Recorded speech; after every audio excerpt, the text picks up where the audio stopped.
queridos irmãos, shalom a todos, graça e paz da parte do nosso Deus, por intermédio de Yeshua, o nosso Mashiach, Jesus, o nosso Messias.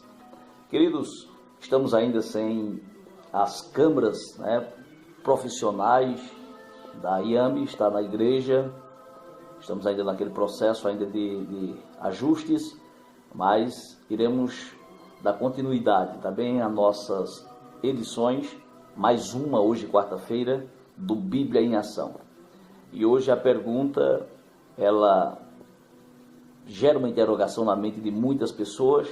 Alguns críticos a tomam como um texto para comprovar a não autoridade, a não inerrância das Escrituras, e iremos refletir mais um texto e por mais uma vez queremos mostrar que a Bíblia ela é inerrante.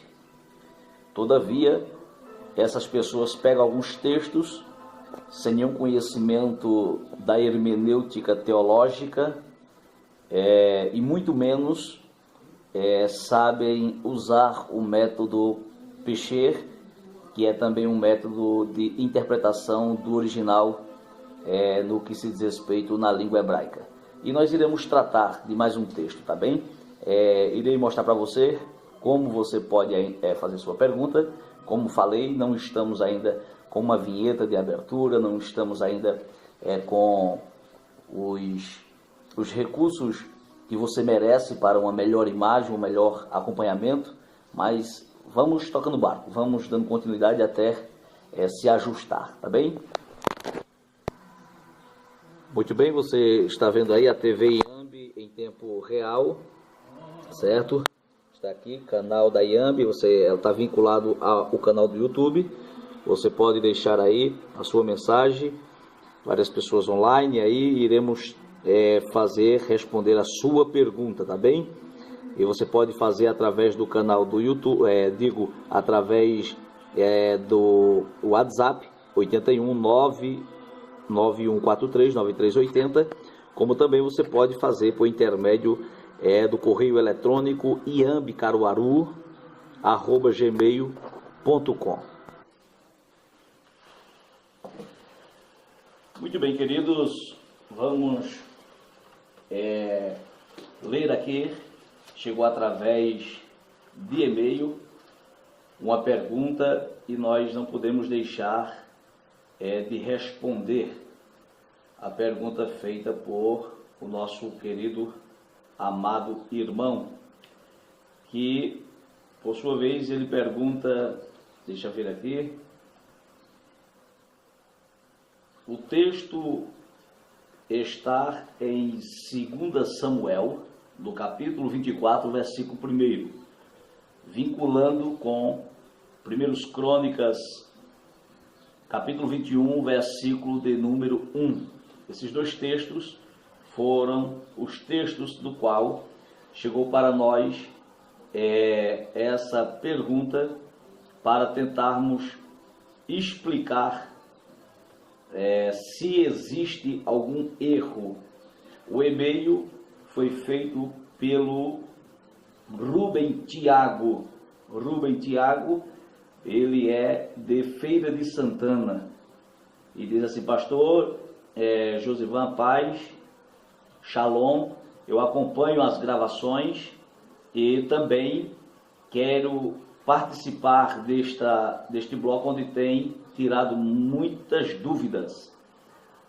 Todavia, eu não soube responder a um colega de trabalho qual a resposta correta quando diz que foi um texto Deus e outro texto diz que foi o diabo. Querido, vai se vir esta pergunta, ela foi feita não só por você, mas algumas outras pessoas também a fizeram, perguntando se houve erro do copista, Dataná, quando escreveu esse texto. Não existe erro nenhum, certo? Se existe erro do copista, então nós temos que corroborar e temos que aceitar que a Bíblia ela tem erro. A Bíblia não contém erro. Eu vou ler, possa ser que alguém ainda não leu ainda essa passagem.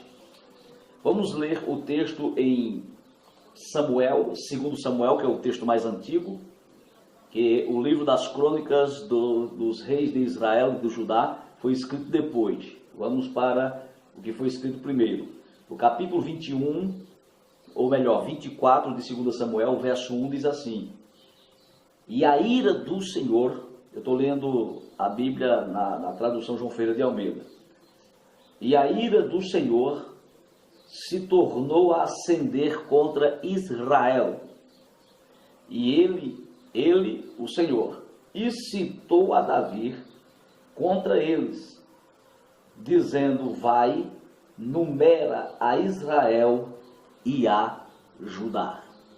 O texto deixa bem claro que Deus se ira contra Israel e cita a Hamelach David, ou Davi, o rei, ou o rei Davi, para escrever, ou numerar, melhor, Judá e Israel.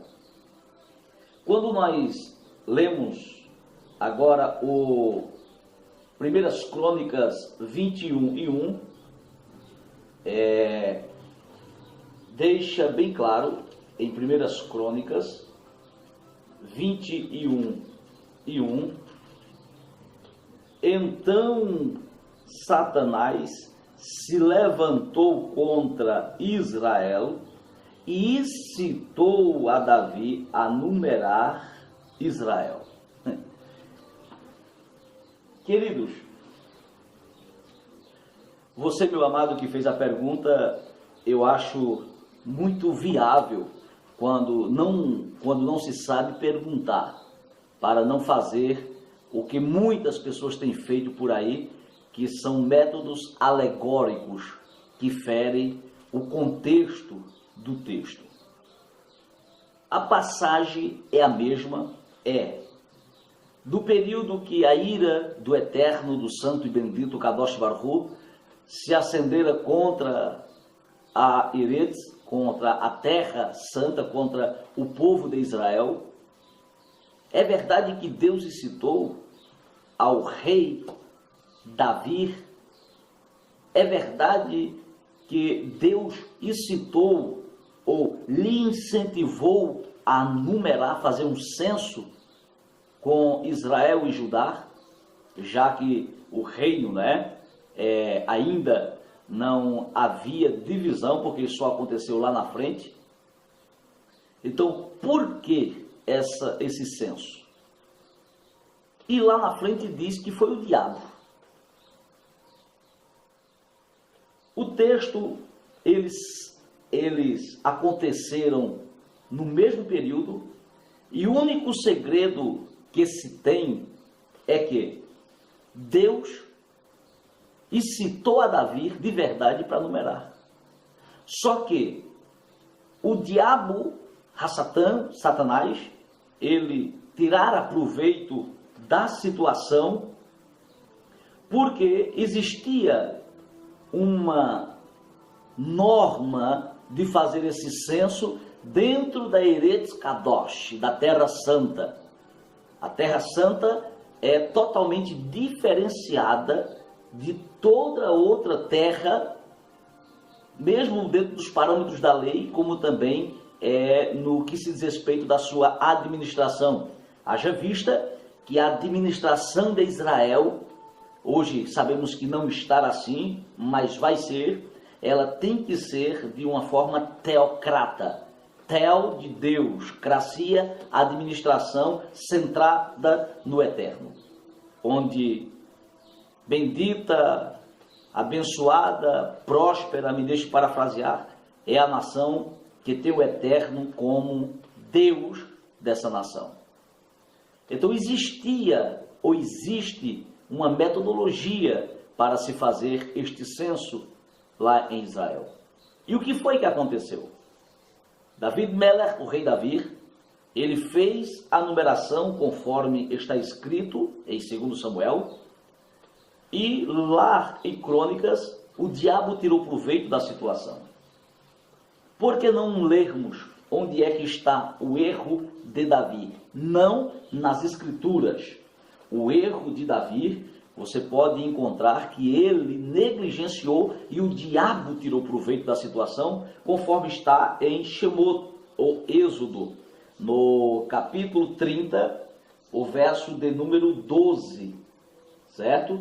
Que diz: quando você fizer a contagem ou o censo do povo, cada israelita me pague uma certa quantidade pela sua vida, para que não lhe aconteça nenhum desastre enquanto a contagem estiver sendo feita. E daí por diante, você vai ver que no capítulo, verso 11 por diante, existem agora os requisitos que Moisés determinara por Deus como se deveria fazer esse censo. Este censo, você vai ver que Deus se acendeu a ira contra Israel, no texto que nós lemos, porque o povo não estava mais dando seus tributos, pagando os seus impostos religiosos para o rei administrar, para o lado levítico, para os levitas, para o lado sacro, Kadosh, como também os atributos que era enviado para o mantimento da vida dos levitas. Então Deus se irou sim contra o povo. E se todavia, Davi, eu estou agora dramatizando, você numera este povo. Existia uma regra botando por tribos. E o erro foi, você pode ler também em Madbar, em Número capítulo 1, verso 2 por diante, que você vai ver que existia uma regra para fazer esta nomeação, este censo. Não poderia contar pessoas abaixo de 20 anos, não poderia contar mulheres e não poderia contar levitas. Porque foi que o texto das Crônicas diz que Satanás incitou Davi? Deus mandou Davi numerar, mas só que respeitando aquilo que Moshe já tinha ensinado dentro da Torá. E Davi negligenciou, sim, porque ele colocou todo mundo, ele generalizou o censo, não respeitando um princípio da Torá. Então você vai ver Deus incitando e você vai ver também o diabo incitando a Davi, mas o diabo sempre ele cita para deturpar aquilo que já está escrito. O texto no original, a Tanar, a Peshitta Tanar, que é o Antigo Testamento como é conhecido, né, na língua portuguesa, no aramaico, quando diz o texto que diz que Satanás, o texto diz assim: e Shamael, que quer dizer, tem o texto tem a mesma expressão, né, de Malki-Resher, que quer dizer aquele que engana. Ou seja, a Peshitta Tanar dá o nome de quem foi que mandou. Deixa mais claro para nós entendermos. Quem estuda a Bíblia no original não se engancha com essas coisas, porque os textos estão recheados de clareza. O texto diz que Malik-Heresher, ou seja, o enganador, que é o mesmo Hassatan, que é o mesmo maligno, que é o mesmo caído, príncipe das trevas, como queira, ele citou Davi, o enganador, e se todavia numerar, generalizando. Porém, não foi desse jeito que Deus falara em 2 Samuel capítulo 24. Era para ele numerar, fazer o censo, mas porém, respeitando os princípios, não colocando mulheres, crianças, pessoas abaixo de 20 anos, e também jamais ele poderia cobrar tributos de levitas ou da tribo de Levi. E isso ele negligenciou. Por isso, o diabo, Hassatan, ele tirou proveito da situação. Espero ter ajudado a você e que sirva de subsídio para você responder quando for indagado. Existe outra pergunta aqui, certo? Que é de Rashi Tem assim, judeu Rashi, né? Tem até um nome de um conceituado rabino, né? Rashi. E ele é lá do Paraná. Ele diz assim, Shalom, Shalom, amém, ou a paz, né? Ele pergunta aqui qual a diferença entre seita e heresia. Queria que você me explicasse. Shalom, amém. Querido, veja só, não se faz necessário a gente partir para textos, porque existe sim textos, principalmente no Novo Testamento. Você que estuda, pelo que eu vejo, você estuda judaísmo, a Brit Hadashah, que é o Novo Testamento, né? Existem vários pontos que o próprio Paulo, Shaul Hashalia, né? O apóstolo Paulo, ele faz menção e orientando como a Timóteo, como os irmãos, para que não abracem a heresia e também as seitas. E como distinguir uma seita e uma heresia? E eu vou até mais além, possa ser que algum evangélico, né, algum cristão, ele esteja aí nos assistindo e diga assim, mas como eu posso identificar uma igreja que tem assim, igreja tal, e que ela é verdadeira uma igreja? Esses títulos, esses rótulos, né, eles não têm nenhuma sustentação para dizer que é verdadeiramente uma igreja. Eu não vou citar nomes, certo? Jamais eu vou fazer isso, mas, por exemplo, a forma básica, objetiva, querido irmão, de identificar uma seita e uma heresia, primeiro, uma heresia, ela cria métodos para desvincular o centro principal, que é a aceitação do Messias, do Mashiach, como seu Salvador. Numa linguagem teológica, é quando se desvirtua a pessoa ou alguém para o âmbito soteriológico. Sotério é salvação em grego. Ou seja, quando existe mecanismo que tentam substituir, dando prosperidade para alguém, onde os cultos são voltados para a devoção ao milagre, devoção para a prosperidade, e quando foge da essência do sotério, da salvação, quando esquecem de ensinar a salvação, que a pessoa reconheça que é um pecador e precisa do Mashiach, precisa do Messias, do ungido de Deus, Jesus, para ser salvo, automaticamente esta tal igreja, ou suposta igreja, ela se torna uma heresia. E por que não uma seita? Uma seita, ela é distinguida quando ela adota o exclusivismo para si. Por exemplo, eu hoje pastoreio a IAMB, a Igreja Apostólica Messiânica do Brasil, certo? A partir do momento que eu exteriorizar no altar, no púlpito, que somente através da IAMB a pessoa pode encontrar salvação, eu estou dizendo abertamente, como pastor dessa igreja, que eu sou agora um herege. Por que é uma heresia? Por que é uma seita? Porque a seita, ela prega o exclusivismo para a salvação. Existem determinadas instituições religiosas que diz que se não for pela metodologia dela, tal não pode ser salvo. Ninguém vai ver a Deus. E o texto diz que é sem Jesus. Sem Jesus. Quando não se há aceitação pelo Filho de Deus, não existe salvação. Então a igreja não tem o poder de perdoar e muito menos de salvar. O papel da igreja é ensinar.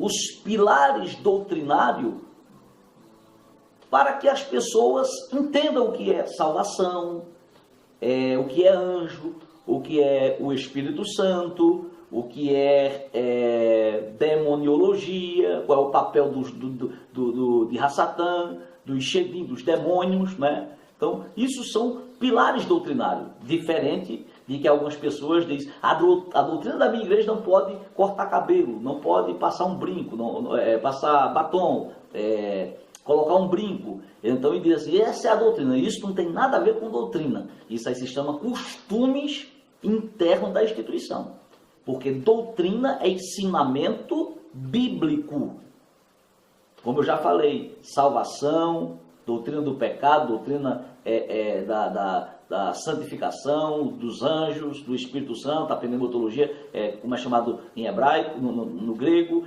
enfim, esses são os pilares, certo? Então, quando ela sai disso aí, e ela diz que a salvação é somente agora, dentro dessa instituição, ela deixa de ser uma igreja, ela sai também de cena de uma heresia para se tornar uma seita. A seita, ela prega a salvação exclusivista. Se você escuta, já ouviu alguém dizendo que a salvação é somente por intermédio dessa instituição, corra imediatamente. Porque esse exclusivismo está lhe levando para entrar em uma seita. Na época de Jesus havia muito isso. As discrepâncias entre as seitas dos fariseus, dos saduceus, e cada um tinha os seus conceitos, do qual ninguém poderia chegar ao nível, né, de sensibilidade e também de salvação, se não fosse por intermédio dessas linhas rabínicas. E Jesus mostrou que Ele era o caminho, Ele é a verdade e Ele é a vida. Então, repito, você que me fez a pergunta, meu querido, pelo que eu percebi, você é um simpatizante ou você é um judeu, não sei. Então, dentro de uma análise clara, isso é dentro do judaísmo, isso é dentro do cristianismo, isso é dentro de todos os métodos. Quando alguém pregar a salvação somente dentro de sua instituição, isso aí é uma seita. Quando alguém para de pregar o perdão, a salvação, para de pregar o sacrifício expiatório, a eterna capará. Capará em hebraico, na língua hebraica, é expiação. Quando alguém substitui métodos para aclamar o pastor A, o pastor B, o bispo C, o bispo D, porque ali tem cura, porque ali tem prosperidade. E a salvação está onde? Então isso aí é heresia, não é uma igreja, né? Não vou entrar nesses termos, né, de igreja, congregação, isso fica para outra oportunidade de outra pergunta. Mas, então, quando essa instituição prega a salvação, prega o arrependimento, não tem exclusivismo, mantém a comunhão com os demais irmãos de outras instituições, essa é uma igreja. Quando se prega o exclusivismo, ela é uma seita. Quando ela substitui o sacrifício de Jesus por outros mecanismos supostamente religiosos, se torna uma heresia. Tá bem? Que Deus abençoe, shalom a todos vocês e até o nosso próximo